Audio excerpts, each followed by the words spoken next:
Everyone, welcome to another set of hair hack videos. Take your hair, tie it in the form of a ponytail. Insert a back pin through your ponytail. Take the upper part, roll it downwards, and then you are done. Take your hair, tie it in the form of half ponytail. Take the rest of the part of the hair, tie a rubber band in the form of two ponytails. Insert one ponytail into the gaps of another upper part of the hair. Just repeat the same process until you are left with few parts of your hair. Then take the leftover part and insert it inwards with the help of a bobby pin. Then you can decorate it as your wish with a back pin or a juda pin. Take your hair, tie it in the form of a ponytail. Then take the rest over part of the ponytail, twist it and clutch it to the upper part of your hair. Give it a fluffy look by pulling out few strands of the head. You can also decorate your hair with your favorite clutchers.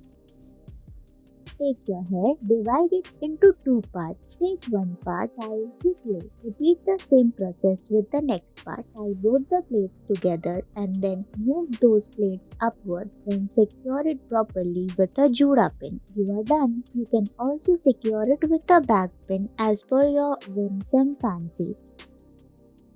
Take your hair, repeat the same process, then clutch both the hair upwards in the form of a heart and then instead of a juda pin, use a clutcher this time. It's the same but it's in a different way.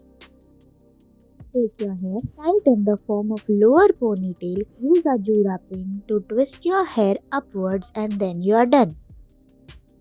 Take your hair, tie it in the form of a ponytail, then make a gap in between the ponytail. Roll the leftover part of the hair upwards in the form of a heart and then clutch and secure the leftover part with a rubber band, giving it a ribbony look just as shown in the video. Now take your favorite clutcher and clutch it from behind to give it a different look. Take your hair, tie it in the form of a lower ponytail, insert the back pin through your rubber band, take the upper part of the hair, tie it with a ponytail with a rubber band again, insert a bobby pin through the rubber band and then with careful attempt of your hair, repeat the same process. Take your hair, tie it in the form of a lower ponytail, secure it with a rubber band, insert a juda pin and then give it a circular look. Take your hair, tie it in the form of a ponytail, twist the ponytail around the upper part of your hair, then twist it downwards and then secure it properly with a 5-legged bobby pin or a back pin just as shown in the video. Thank you for watching.